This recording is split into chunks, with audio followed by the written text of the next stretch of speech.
सहनौ भुनक्तु सह वीर्यं करवावहै तेजस्विनावधीतमस्तु मा विद्विषावहै।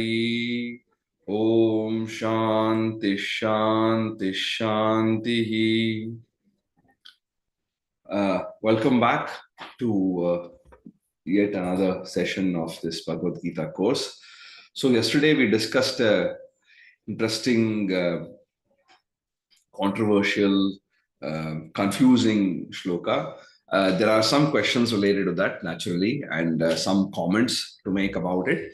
So let's get to that initially for a few minutes, and then I will resume with the shlokas. First of all, there is one confusion regarding this term guna in this shloka. Guna karma vibhagashaha. Now, we have taken guna to mean trait or quality or innate aspect of the personality or untutored part of the individual. But some commentators, some scholars take this to be triguna. Okay, the sattva, rajas, tamas, and they say that the triguna determine the varna. Now, given that in the discussion about triguna in the 14th chapter, 17th chapter, and 18th chapter of Bhagavad Gita, which is discussed in great detail, there is no mention of varna. It is only about different traits, about different individuals. Similarly, when they're talking about the different qualities of the different varnas in the 18th chapter, so in the 18th chapter, 41st to 44th verse, he discusses the different traits of people coming from the different varnas. There, he does not discuss the triguna at all. He discusses the basic aptitude and attitudes of the person, the kind of activities that they undertake. So therefore, it is unlikely that guna here refers to triguna. It refers to guna in general, of which triguna is a part of it. So triguna is a part of guna. It is just a, it is just a crystallization of certain aspects of it. But guna is generally trait of a person. So that is one clarification, one problem. The second is, we have seen the manner in which the verses have been composed in Mahabharata, especially in the Gita. Unless it is a part of a set, like 2 or 3 shlokas together, many of the shlokas are self-contained, right? So, for example, when we take karmanyeva adhikaraste ma phaleshu kadachana, so it is a self-contained verse. A lot of ideas are there, but inside that, you have got whatever things need to be said. So don't be don't be motivated merely by the possible outcomes. Don't be lazy, and the fact that you cannot control the result, you can only control the action. So the entire idea is finished in one verse. So here also, this one verse has a kind of compactness to it. Unfortunately, a lot of people rely only on the first half. The second half of the verse is ignored, and therefore there is a lot of undue emphasis on this aspect. Why does Krishna say, having said that, okay, these have come from me, immediately after that, in this very same verse, he kind of distances himself away from it, and that continues in the 14th shloka, as we will see. The reason being that I think that Varna, Ashrama, Vishesha Dharma, all these things are peripheral to Sanatana Dharma. These are secondary aspects. They are not the core aspects of Sanatana Dharma, which include things like the Sadharana Dharma, the principles that apply to everyone. So the aspects such as understanding the cosmic order, repaying the debts to nature, to our ancestors, to the deities, and so on. These are the core elements of Sanatana Dharma. the purusharthas, dharma, artha, kama, moksha, being happy, being contented, having resourcefulness, being effective, doing yoga in the sense of engaging in union of body and mind. All these elements are core aspects of Sanatana Dharma rather than Varna and Ashrama, other special rules which are put like food habits, dressing habits, the cultural identity. These things are peripheral. So, like we saw in the first chapter, the end of the first chapter, there is something which is tradition and there is something which is truth. Tradition keeps changing over time based on the change in society. Truth is something that is fixed, that does not change with changing times, that is true for all times. So Sanatana Dharma values truth more than tradition. So therefore, it emphasizes conduct over creed. Is not so much about the external aspects of it, like what kind of dress you're wearing, what kind of language you speak, what food you eat, but it's more on the internal aspect and how you behave, what kind of thoughts you have, what kind of words you speak. That is more valuable in our tradition. So, therefore, although this discussion we are having on Varna and these details, we must always remember these are secondary aspects. They are not core to our Dharma. Okay. Then I think Dr. Raju was mentioning yesterday, and also Shilpa was mentioning this idea of time and concept of time. There is a notion that even Indra is born in the beginning of the Kalpa, and the end of the Kalpa he is purged. So also Vishnu and Brahma and all these people. The only thing that is beyond space and time is Brahman, because the way in which we have in the Puranas conceive time, or in fact even in our the traditional conception of time, I'll just spend a couple of minutes to speak about that. Now, when we think about time, if we didn't have a clock or a watch or any mode of seeing the time, what would we depend on? Depend on the sun and the moon, and we depend on the seasons. So when we look outside and it's bright and sunny, then we can guess what time of the day it is, right? And then so also in the night when you see the moon, and from the phases of the moon whether it is an Ekadashi, whether it is a Pratipat, whether it is a Amavasya, whether it is a Purnima. So from the phases of the moon, we can make out which part of the fortnight we are in. Looking at the stars, we can see which part of the year it is. Seasons tell us now if if it's summer and spring and autumn, winter. So anything we see and observe nature and natural phenomena to determine time, we realize that time is cyclical. Okay, the Indian conception of time was cyclical. It's not a straight line, because when you look at nature and observe, things are moving in a certain cycle. So after day, then there is night. Then there is after the first day of the lunar fortnight, then we have the second day. Then after the Panchami, Shashti, then go so on, and then it will have a full moon day. Then it goes back, and we have a new moon day. Again, there's a full moon day. So it's going in a cycle. Similarly, seasons. After spring, there's summer, and then there's autumn and winter, and again there is spring. So or in India, we have 6 seasons, Shadratu. Like in the West, we have 4 seasons. Here we have 6 seasons. So the seasons go in a cycle. So the conception of time itself is cyclical. So therefore, it's like trying to find when we say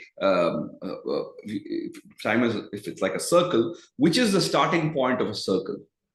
Anything could be starting point of a circle. If you see a straight line drawn on a piece of paper, and somebody asks you what is the starting point, you can say either it was starting here and you drew from left to right, or it's starting here, you drew from right to left. But in a circle, how do you know where you started and where you ended?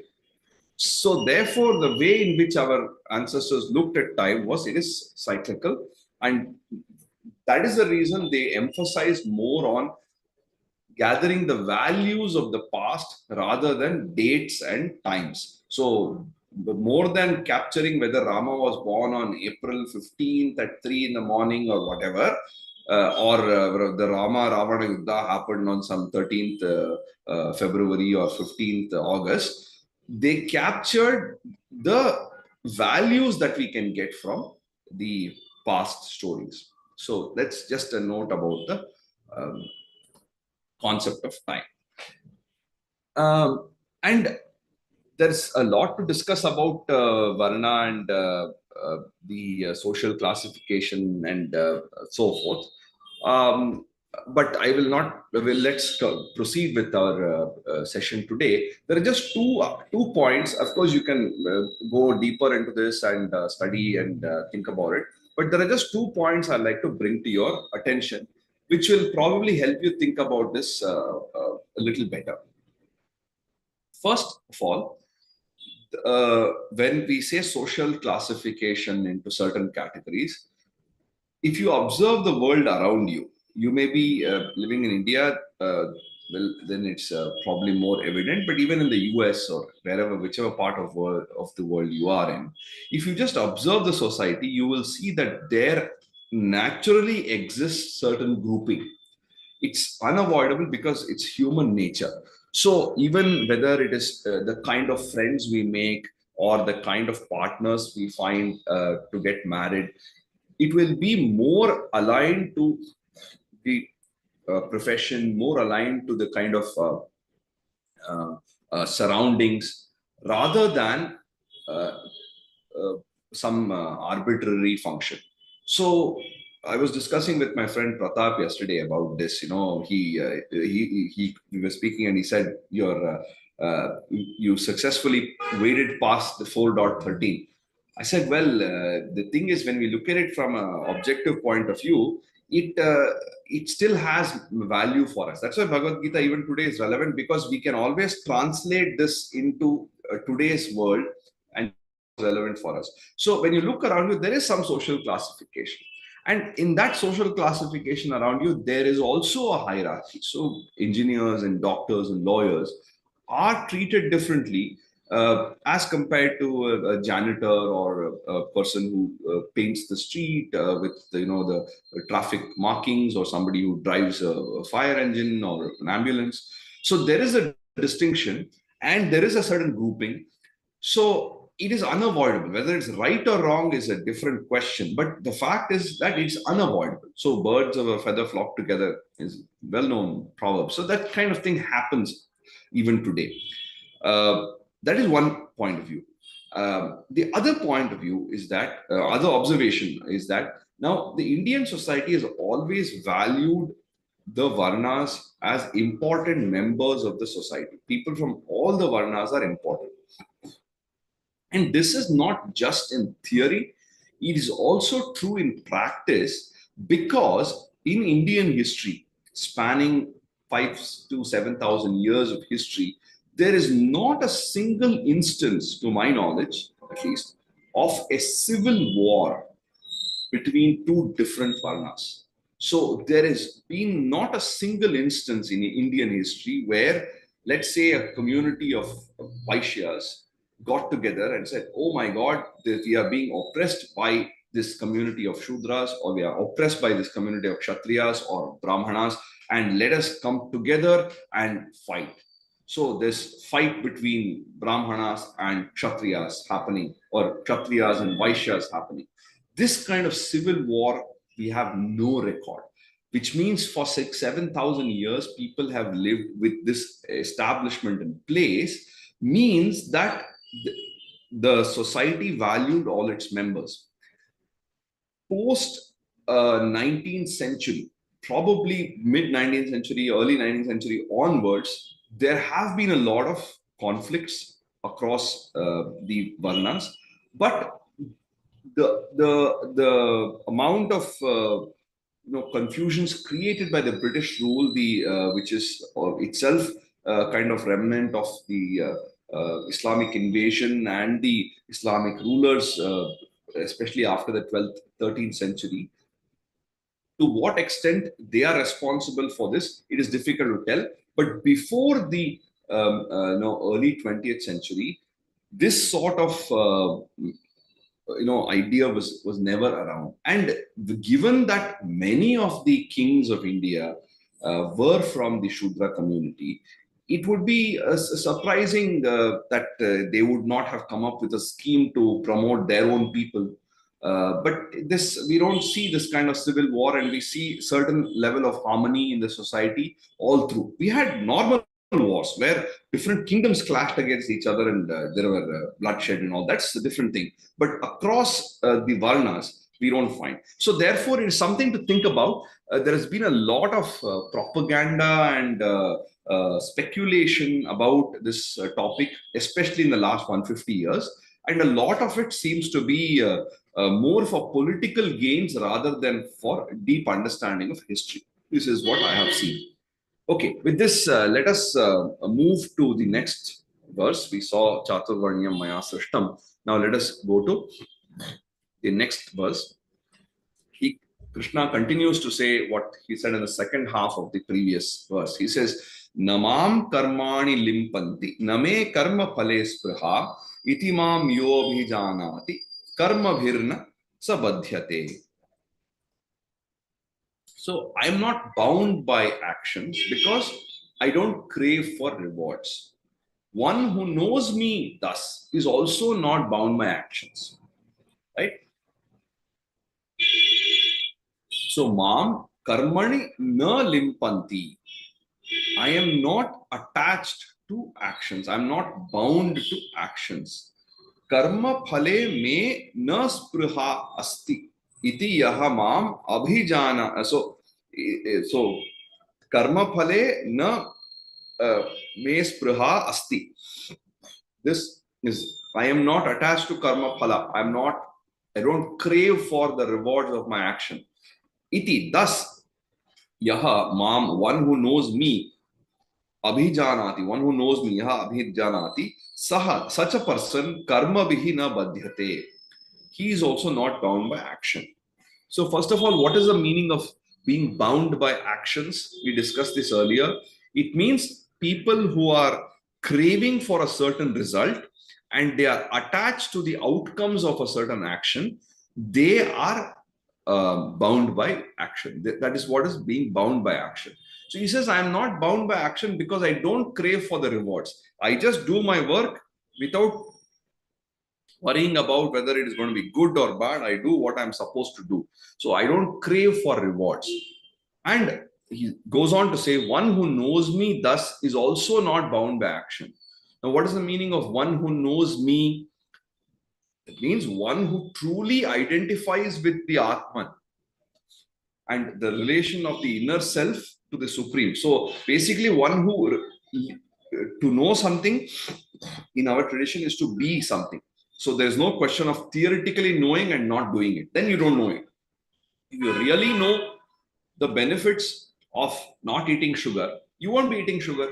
If you really know the dangers of putting a electric live wire into water, you won't do it, because if you get a shock, you've got a shock. So therefore, knowing something and doing something are not different. If you really know that it is bad, some certain thing is bad for health, you will not eat it. But you say, oh, I know that it's not good to eat pizzas every day, but I will have it. Then it's not really knowing it. So knowing and being is one and the same in our tradition. So this one who knows me basically means one who understands this in practice is also not bound by action. Okay. Namam karmani limpanti. Namam karmani limpanti. Name karma phale spriha. Name karma phale sprihat. Iti mam yobhi janati. Iti mam yobhi janati. Karma bhirna sa badhyate. Karma bhir na sabhadyate. Very good.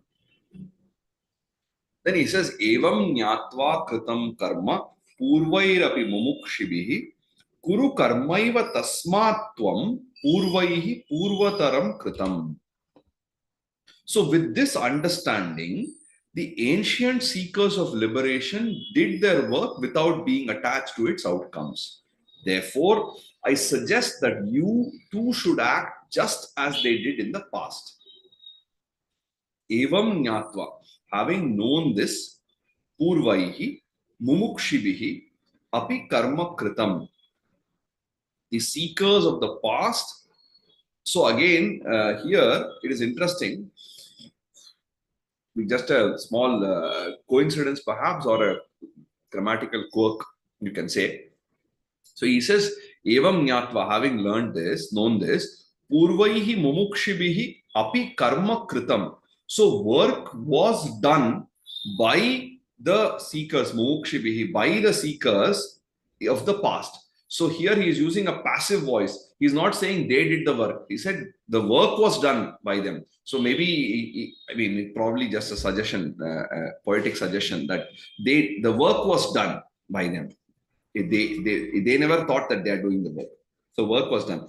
Tasmat purvaihi kritam purvataram karma eva kuru. Tasmat, therefore, purvaihi kritam, how it was done in the past by these seekers, purvataram kritam, how it was done in the past, purvaihi kritam purvataram, so how it was undertaken. So karma eva kuru, so you too should act just like what they did in the past. So purvataram karma eva kuru, so do the work that was done in the past.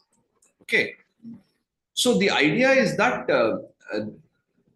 he says, one is that I'm not attached to this, I don't crave for action, I am unchanged, I'm beyond all action. Then he says, I am not bound by actions because I don't crave for rewards. One who knows me is also not bound by action in general. Specifically, the ancient seekers of liberation did their work without being attached to rewards with this understanding. Therefore, you also do the same thing just as they did in the past. Evam nyatva karma. Evam jnatvam karma. No, evam nyatva kritam karma. Evam jnatva kritam karma. Purvairapi mumukshibihi. Purvairapi mumukshubihi. Correct. Kuru karmaiva tasmatvam. Kuru karmaiva tasmatvam.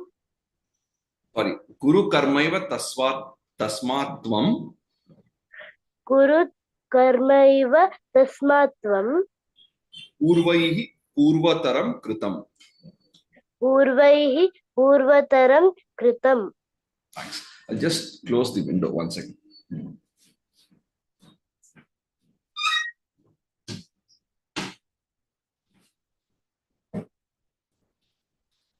As the days are growing longer, I think people are waking up earlier and creating a noise.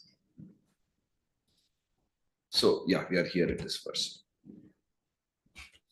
So, evam nyatva kritam karma purvairapi mumukshubihi kuru karmaiva tasmatvam purvaihi purvataram kritam. Then he says, kim karma kim akarmeti kavayopi atra mohitaha tatte karma pravakshyami yajñatva mokshaye shubhat.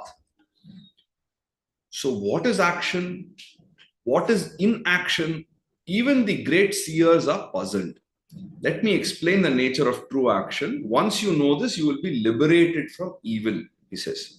Kim karma, what is action? Kim akarma, what is inaction? Iti, thus, kavayaha. The kavayaha means poets, but also seers. So in our tradition, a seer and poet are not seen as different. So the seers, the rishis, iti kavayaha api atra mohitaha. Even the rishis, even the kavis, even the seers are mohitaha. They are puzzled, they are confused, they are befuddled. Tat te karma pravakshyami. So therefore, I will tell you what is karma. Clearly, what it is. Pravakshyami, I will tell you. Yat gnatva, knowing which, ashubhat mokshyase. You will be liberated from ashubha, from what is inauspicious, from what is evil, from what is bad. You will be liberated from that. You will be free from evils. And what is evil? Most probably a reference to the cycle of karma, which we will see in the 9th chapter, in the 20th and 21st verse. The cycle of birth and death, the cycle of karma is the evil he is talking about. What is action? What is inaction? This is very confusing. But we have already seen what is action, what is inaction, akarma, vikarma, karma. We have seen in the karma chart. So thankfully, because we have been well prepared, we are not facing this trouble like Arjuna is facing here, what Krishna talks about in the 16th verse, right? So we know what is action, what is inaction, but that is a preparing ground for us to listen to what he has to say in the next verses. So this is a pretty straightforward thing. What is action and what is inaction? People are confused. Even the wise people are confused. Kim karma, kim akarmeti. Kim karma, kim akarmeti. Kavayopyatra mohitaha. Kavayopyatra mohitaha. Tatte karma pravakshyami. Tatte karma pravakshami. Yajñatva mokshyase shubhat. Yajñatva mokshase shubhat. Very good. Then he says, karmano hyapi bodhavyam cha vikarmanaha, akarmanascha bodhavyam gahana karmano gatihi. The nature of action is hard to grasp. One should correctly know what is right action, what is not right action, and what is inaction. So he says, karmanaha. Karmanaha means the karmanaha swarupam, the nature of action, the framework of action, the structure of action. Karmanaha api bodhavyam hi. So I will, one should correctly know this. What should they know? Akarmanaha cha bodhavyam. Akarmanaha cha swarupam bodhavyam. So what is the this school has started. Anyway, so what is akarmana? What is so karmanaha swarupa? You should know the nature of action, right action. Akarmanaha cha bodhavyam. You should know what is not right action. Apicha vikarmanaha bodhavyam. You should know what is vikarma. What is not right? What is kind of karma, akarma, and vikarma. So karma is action, akarma is inaction, and vikarma is not right action, wrong action. So karmanaha gatihi gahana. So the nature, the movement of karma is very profound. It's very difficult. It's difficult to understand. Okay, so we should know what is right action, what is not right action, what is inaction. All the three should be clear in our mind, he says. Karmano hyapi bodhavyam. Karmano hyapi bodhavyam. Bodhavyam cha vikarmanaha. Bodhavyam cha vikarmanaha. Akarmanascha bodhavyam. Akarmanascha bodhavyam. Gahana karmano gatihi. Gahana karmano gatihi. Then he says, karmanya karmayah pashyet, akarmani cha karmayah, sa buddhiman manushyeshu, sa yuktah kritsna karma krit. One who can see stillness in the midst of activity and action in the midst of inertia is indeed wise. He acts sensibly at all times.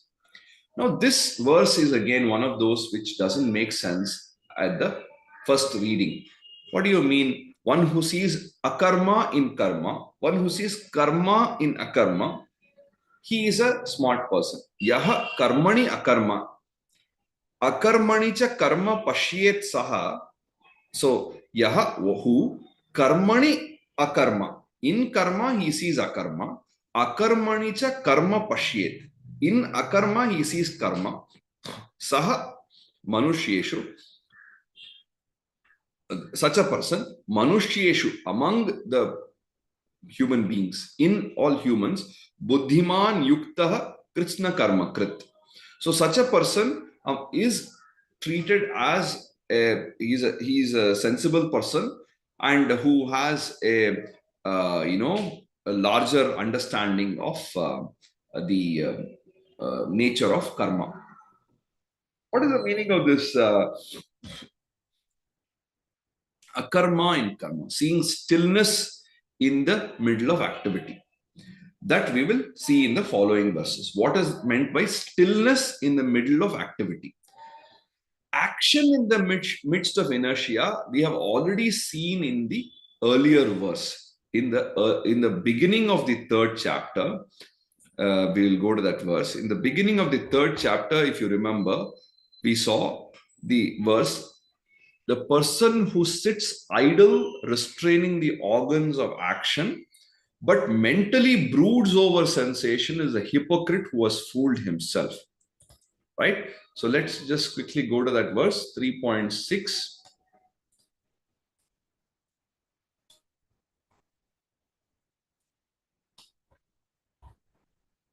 It says karmendriyani samyamya ya aste manasa smaran indriyarthan vimudhatma mithyacharasa uchyate.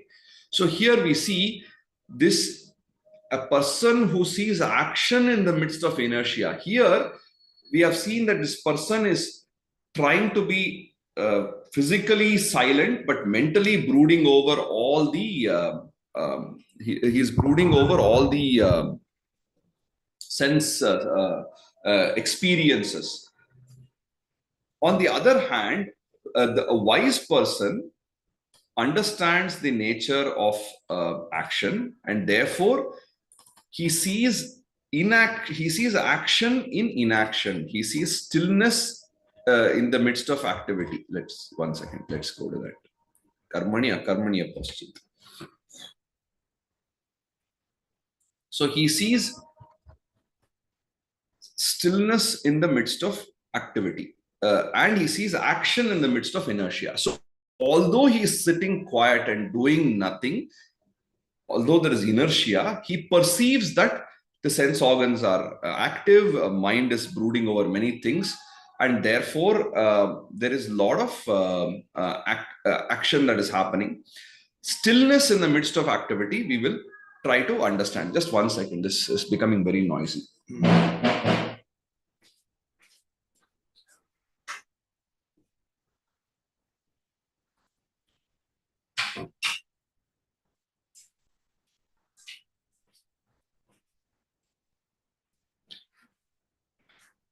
This also closer.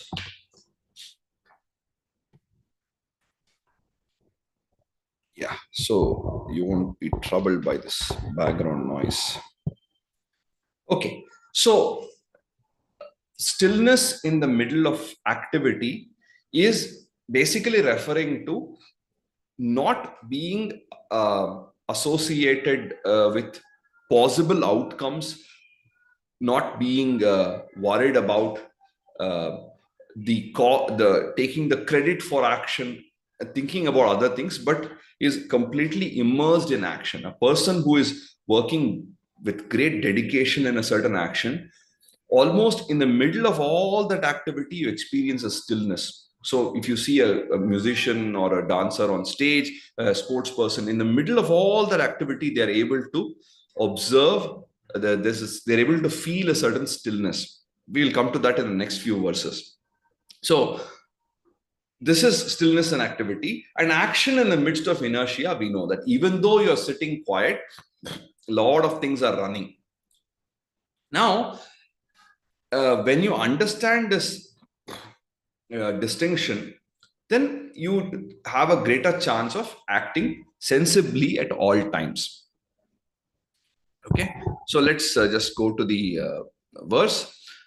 कर्मण्यकर्मयः पश्येत् कर्मण्यकर्मयः पश्येत् अकर्मणि च कर्मयः अकर्मणि च कर्मयः स बुद्धिमान् मनुष्येषु स बुद्धिमान् मनुष्येषु स युक्तः कृत्स्न कर्मकृत्.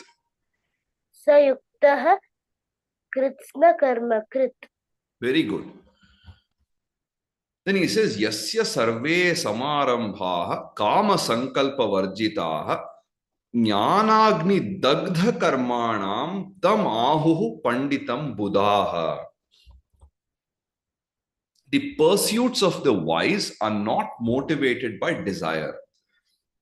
Therefore, their actions are purified by the fire of wisdom.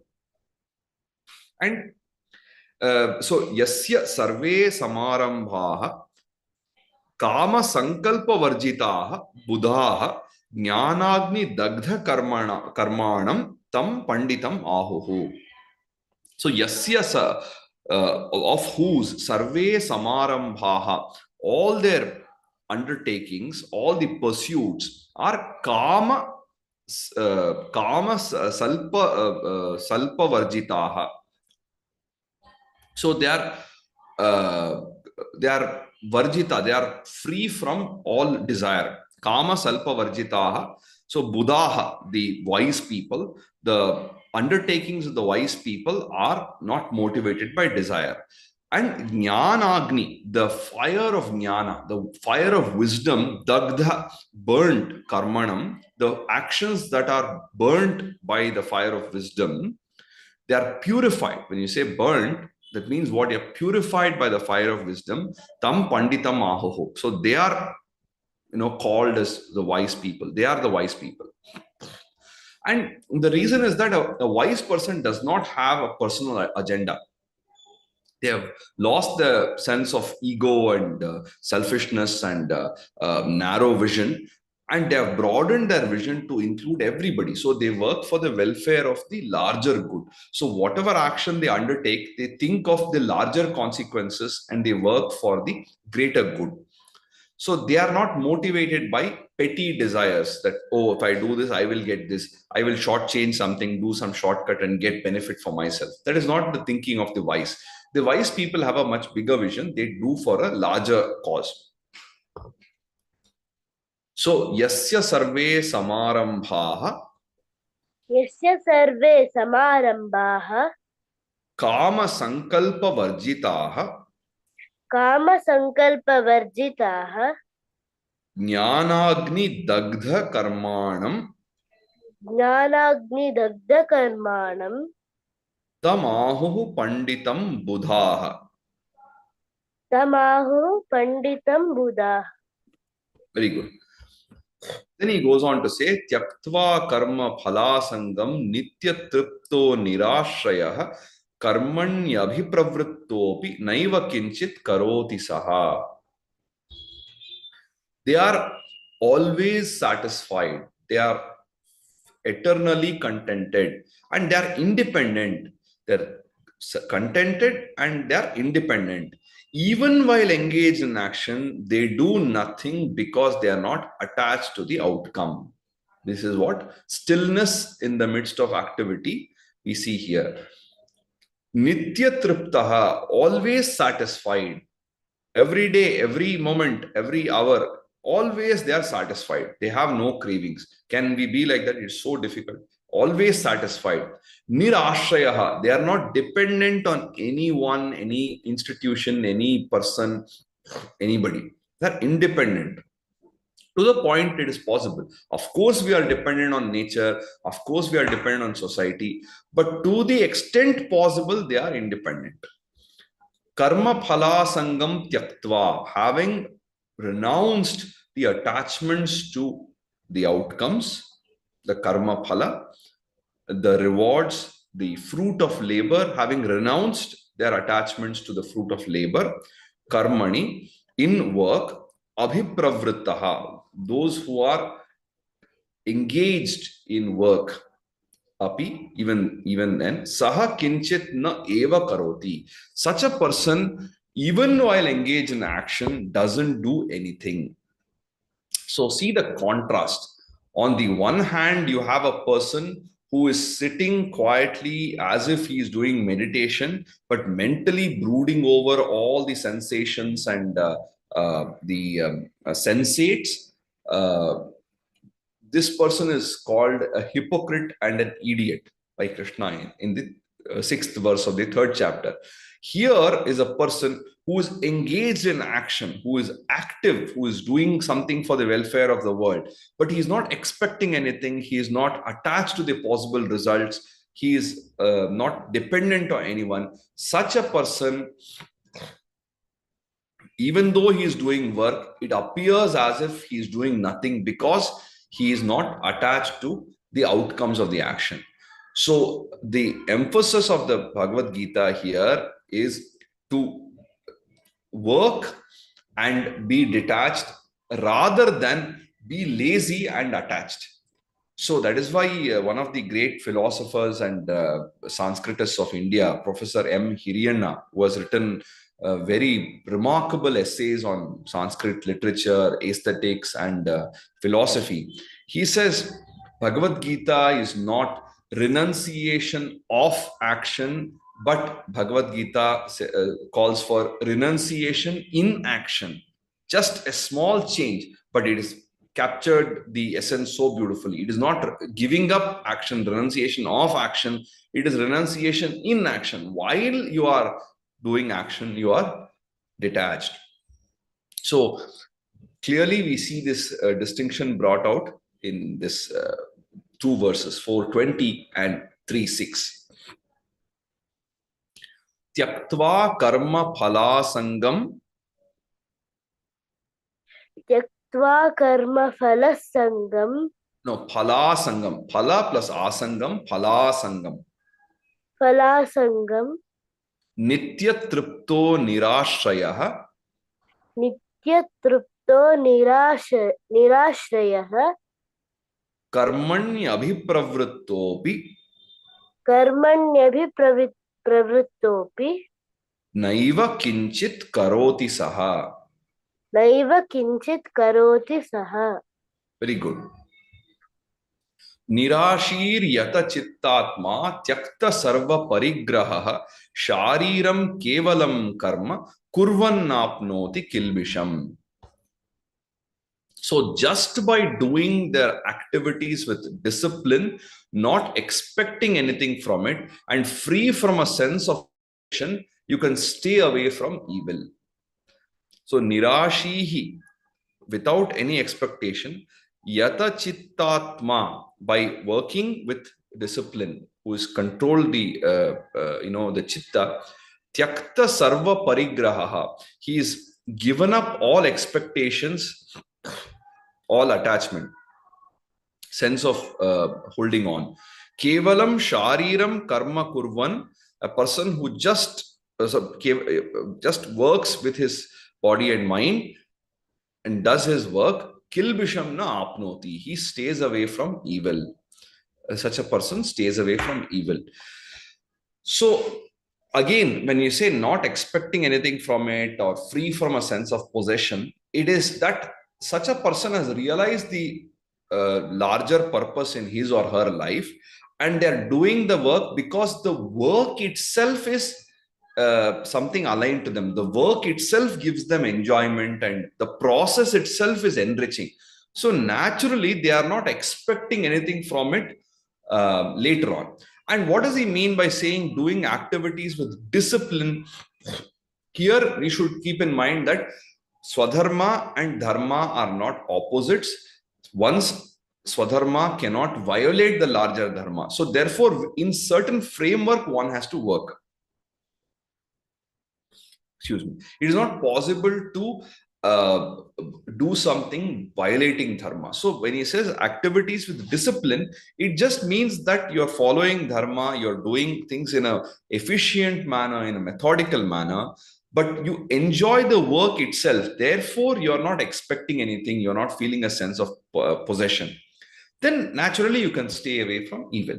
So any activity undertaken without expectation naturally it is going to be more comfortable. The reason why we get perturbed by certain things is because the stakes are very high for us. When we are writing an examination, say 12th standard board exam, or you're writing SAT or something like that, then the kind of stress levels are very high because you have your stakes in the matter. If it succeed, this is great possibility. If you fail, this is a disaster. Whereas if you are just your cousin or your son or daughter or nephew, somebody's written a 12th board paper, comes back home, and you're already finished your 12th or whatever many years ago. You're just taking the paper just for fun to see what are the questions that they've asked in physics or biology or mathematics, whatever the subject, and you're just solving the paper. What will be your mental state? You're just enjoying the process of going back to your childhood and seeing what kind of questions are being asked in the exams today, and it's very relaxed. There is no stress. Whereas a student has the stress because the stakes are high. A wise person is reach that level where he doesn't have any great stakes. He understands the working of the world. So therefore, he is able to work without any expectation. So nirashir yata chittatma. निराशीर्यत चित्तात्मा Tyakta sarva parigraha. त्यक्त सर्वपरिग्रहः Shariram kevalam karma. शारीरं केवलं कर्म Kurvannapnoti kilbisham. कुर्वन्नाप्नोति किल्बिषम्. Very good. यदृच्छालाभ संतुष्टो द्वंद्वातीतो विमत्सरः समसिद्धावसिद्धौ च कृत्वापि न निबध्यते. Satisfied with what comes on its own accord, even-minded in success and failure, rising above dualities and free from envy, one is not affected even while performing action. He says, Vimatsaraha, one who does not have matsarya, one who does not have jealousy, envy, feelings of, that self-pity that I don't have, look at the other person. So all these feelings, he's free from that. Vimatsaraha does not have any sense of envy. Dvandvatitaha, one who has gone beyond the dualities. So dualities are, relative opposites, like good and bad, pleasure and pain, attraction and aversion, victory, defeat, me and the other. Like any of these dualities, which are opposites, he has gone beyond that. Then yadricha labha santushta. Yadricha, what comes of its own accord, labha santushta. Whatever good, whatever labha, whatever gains he gets, it comes of its own accord. As a natural result of doing the work, whatever fruits he gets, he is happy with that. He is not saying that I don't want the fruits, right? So here again, we get evidence for our interpretation of the Karmanyavadikaraste verse. So when people say you don't have a right to get the fruit of your action, it doesn't make sense. Because here he is saying yadricha labha santushtaha, one who is content with whatever labha he gets. That means he has a right to whatever labha he gets, because he's he's asked, you should be happy with that, which means the importance is given to work, not to the reward. Whatever reward comes, let it come, and you can enjoy that. You can be contented with that. Siddhau asiddhau cha samaha, even-minded in siddhi and asiddhi, even-minded in success and failure.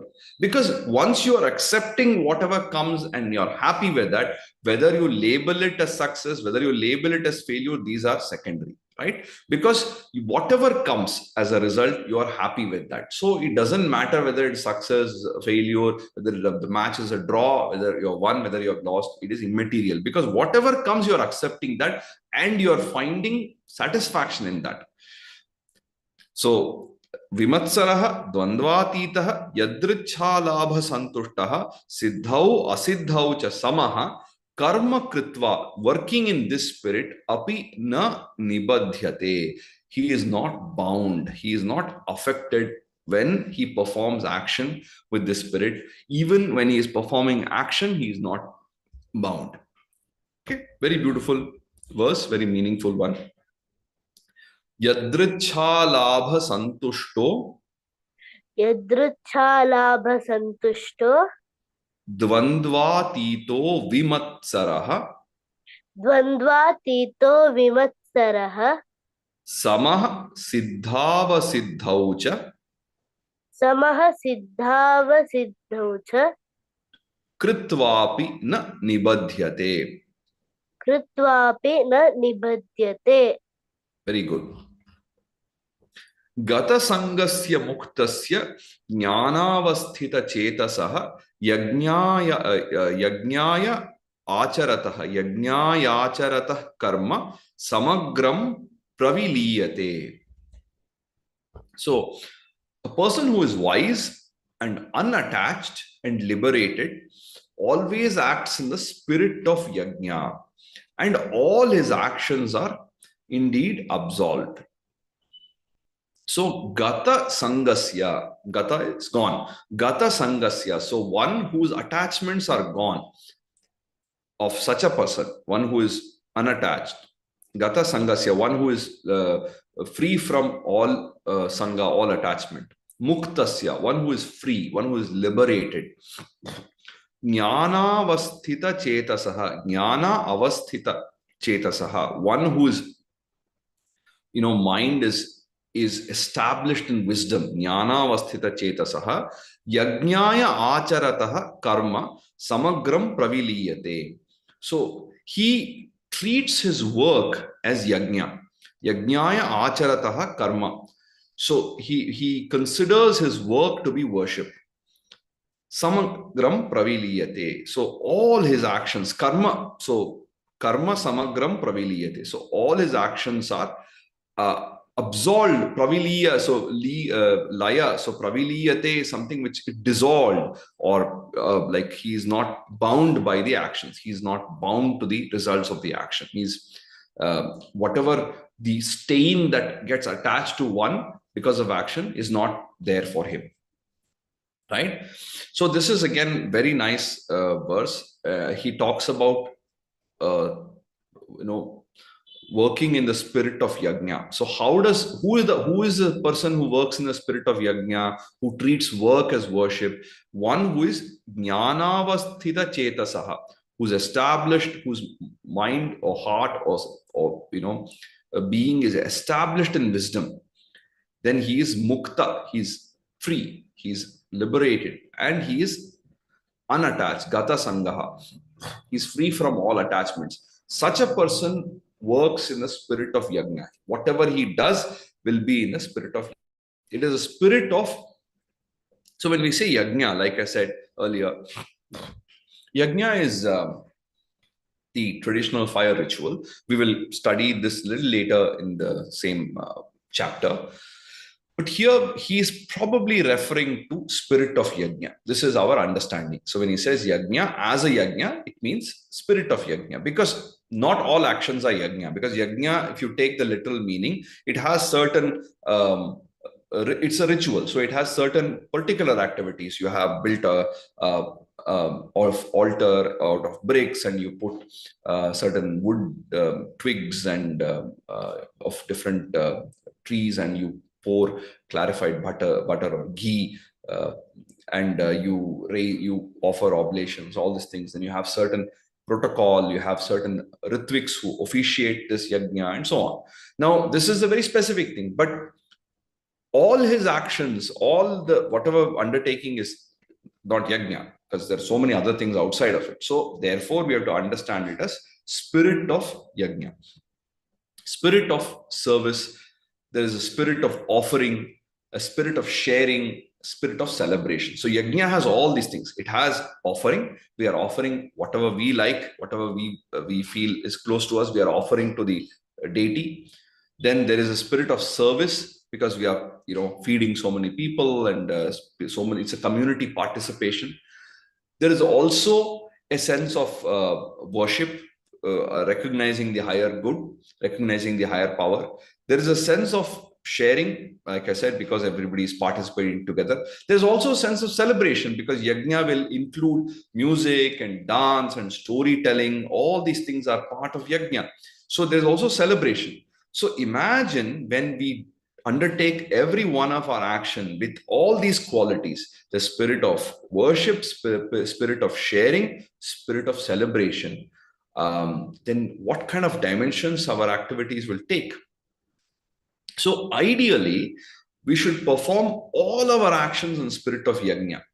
So in other words, whatever we do, we must always do it in a dedicated manner. We should do it with sincerity. We should do it with involving people. We should do it with a sense of celebration and joy. But it's not possible for us to do everything in the spirit of yajna, every particular action. But at least some activities we should try to do it in that spirit. A few things that we do in our daily life, in our weekly or fortnightly or monthly activities, at least a few things we must try to do it with that spirit. If we don't do that, then it's as good as the life being wasted, which we will see in a later verse. Somebody who doesn't work in a spirit of yajna is practically wasting his life because he is attached, he is unwise, he is bound. That's the opposite, right? Like he says, Gata Sangasya Muktasya Jnanavasthita Chetasaha Yajnaya Acharataha. So, person who doesn't act in the spirit of yajna, we can reverse engineer this verse and you can, or whatever, we can look at the opposite of this verse. So, a person who is very deeply attached to the results of the action, who's craving for rewards, and a person who's bound, and a person who's not wise, this kind of person will not act in the spirit of yajna. So therefore, it is very important to keep this in mind when we do our activity. At least some things that we do. All the activities, we cannot maybe do our chores at home with the great level of mindfulness. At least take up the activity, whatever we like to do. In that, we can work with the spirit of yajna. What we really enjoy doing, what we are really good at, we can try to bring that spirit to our work. Okay, so let's just repeat this verse. Gata Sangasya Muktasya Jnanavasthita Chetasaha Yajnayacharatah Karma Samagram Praviliyate. Thank you very much, Pavani. You did a very good job. Reciting was very good. Thank you for volunteering today. So the next 10 verses, starting from the 24th onwards, basically describe the various kinds of yajna, not just the fire ritual, but various kinds of yajna, and how every aspect of our life, whether it is a voluntary activity, whether it is involuntary activity, every aspect, every activity we do is rooted in the Supreme.